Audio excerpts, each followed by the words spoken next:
Okay, so in our last problem, we are going to be working a non-ideal gas problem where we know the mass of gas. So of course we need to put that in terms of our number of moles of gas.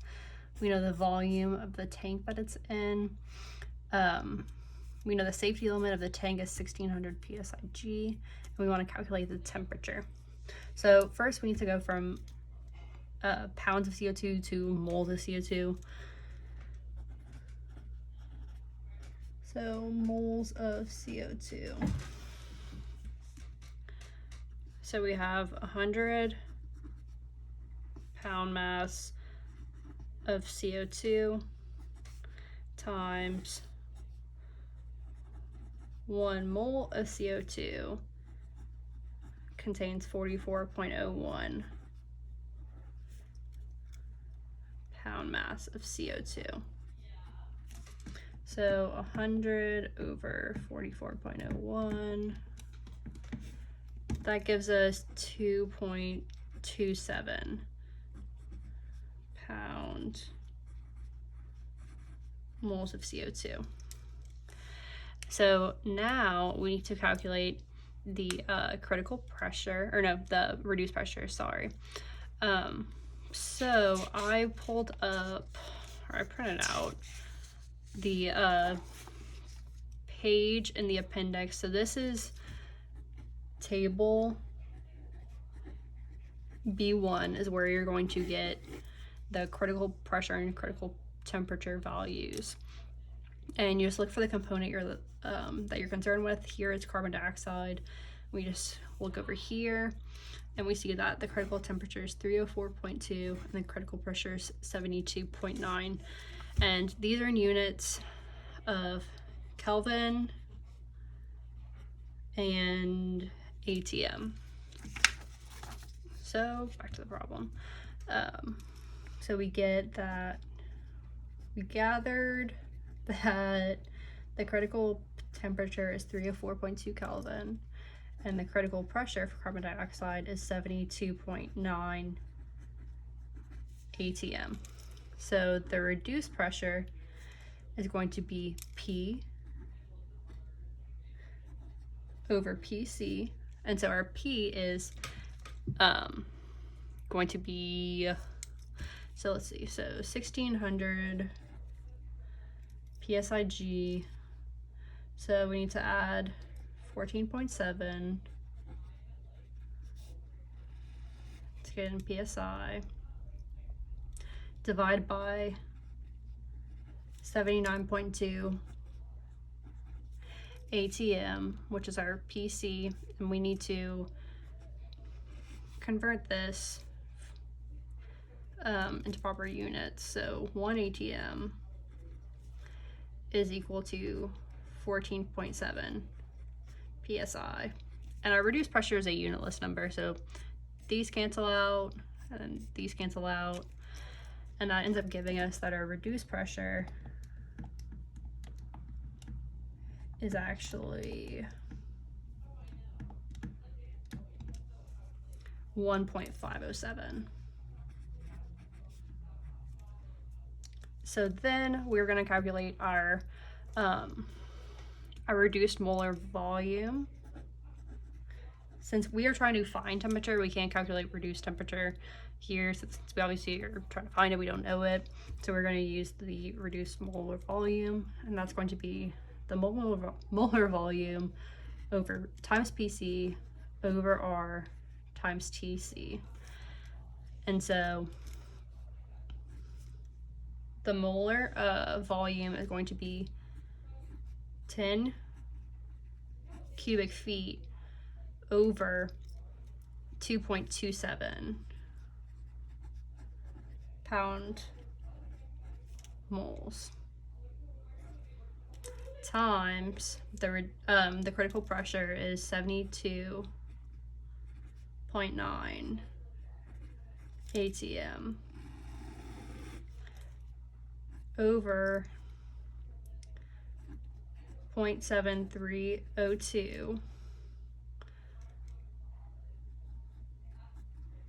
feet cubed times ATM per pound mole R. And then the critical temperature is 304.2 Kelvin. And we need to convert between Kelvin and Rankine. So 1 Kelvin, 1.8 Rankine. And that ends up giving us, so 10 over 2.27 times 72.9 divided by 304.2 divided by 0.7302 divided by 1.8. That gives us 0.8. And so this is figure 5.4-3. You'll be given this figure during the like in your exam packet. You just need to know how to use it. So I already highlighted where, like, how I found it. So we have our reduced pressure here. So we know that we have a reduced pressure of 1.5, well, 0.507, which is basically 1.5. And here you have either your reduced temperature or you have your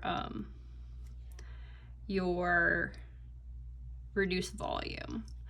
And so we have a reduced volume, which is like the dashed lines here.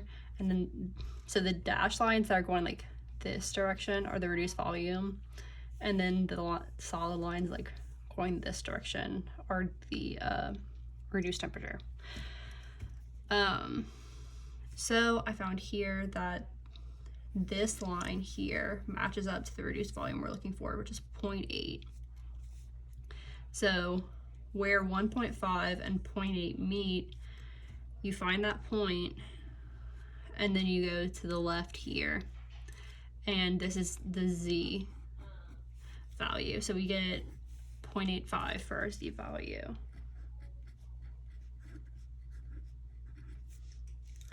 And then PV equals Z and RT, which is our ideal gas law, or the ideal gas law accounting for non-ideality with the compressibility factor. So we rearrange this to solve for T, and we get that PV over Z in R is equal to T. So our pressure is 1600 plus 14.7 PSI times our V, which is 10 cubic feet, over Z, which is 0.85, times N. N is 2.27 pound moles. And then R is going to be 0.7302 cubic feet times ATM per pound mole R. And now we just need to account for, okay, we have different pressure units here. So we just need to do 1 ATM over 14.7 PSI, and then those pressure units cancel out. And so then that gives us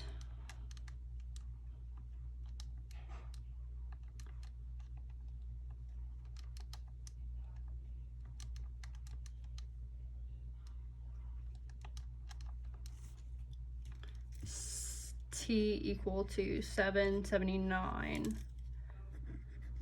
Rankine, which is equal to 320 Fahrenheit.